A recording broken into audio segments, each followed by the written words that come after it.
Hello everyone, and welcome to the Do-It-Yourself Gourmet.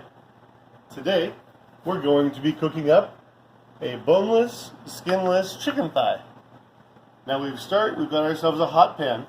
We're going to sprinkle 2 pinches of salt ahead of time, and then we're going to pour ourselves about 2 tablespoons, maybe 3, of olive oil. That will serve us just right. We've got ourselves a handy-dandy cover ready for when we need it. And as we swirl the olive oil around, we are going to put literally, physically, a dash, if that, of turmeric. Just for the color and for the lightest of earthy flavors. Turmeric can so easily be overused.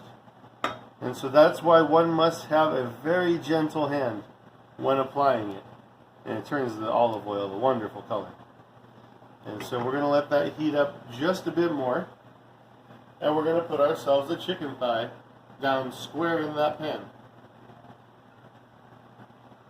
And the side that we're going to start with will not be the smooth side. It'll be the inside that comes from the side on the bone. And we're going to cook each side for about 2.5 minutes. And then we're going to lower it for about 2 minutes, maybe 3 minutes, just to make sure it's cooked on the inside. And then we're going to fire it up again for the last 2 minutes. And we're going to get that sear done just right to finish it off with a nice golden brown. So as the fire heats, we lay down our chicken thigh. Now if you're concerned about making a mess, make sure and give it a cover. Leave it a little bit of room to breathe, but what that will do is give you a nice sear, and you can shake it around a little, make sure it's not sticking. Keep that fire good and hot, but you don't want it on a scorching high. At this point it's going to be at a medium high, and if you're getting a little bit of oil spit, you can either lower it or get yourself a bit of an oil shield. They have mesh oil shields if you like. However, this works just fine as it lets it breathe out the side as the bottom is searing. And so in about, a minute and 15 seconds, we're going to go ahead and flip that over to the other side.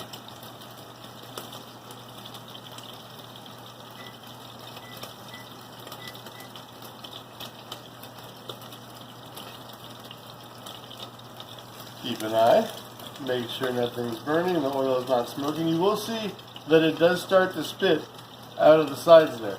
And you may want to adjust the cover accordingly so that it doesn't make a mess of your cooking surface.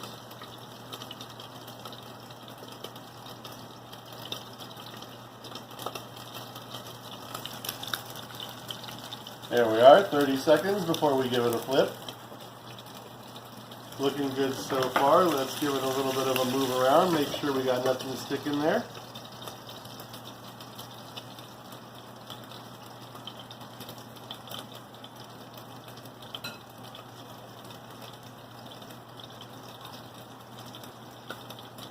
Alright, coming down to the last 5 seconds. And we're going to give it the flip. And then reset that for another 2 minutes. And we turn it over. Look at that, nice golden on that side, just what we're looking for. Going to want to keep that cover on rather quickly because it will spit.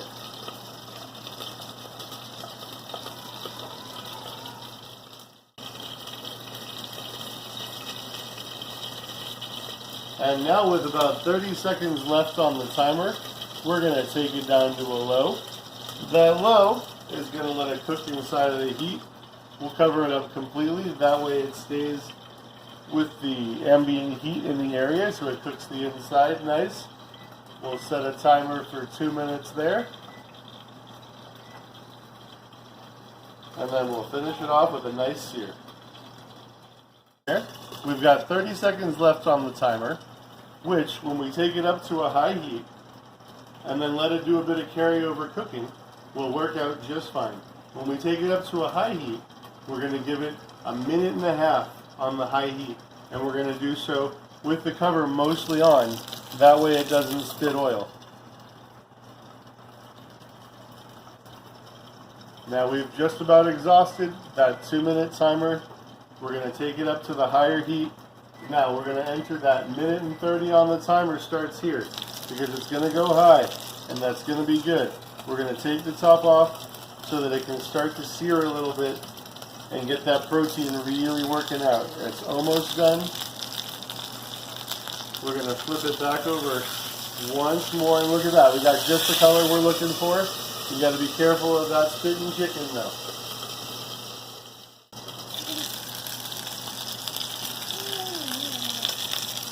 There we go. We got 30 seconds left on the timer.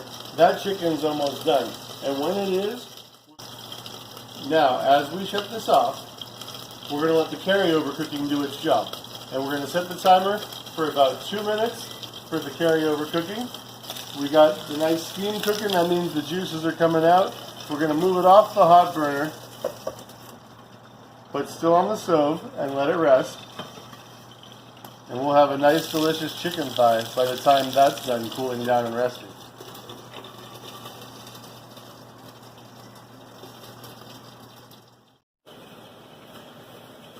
Here we are. We've got it on the plate.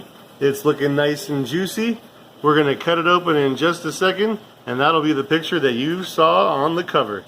Do it yourself gourmet, folks. We'll see you next time.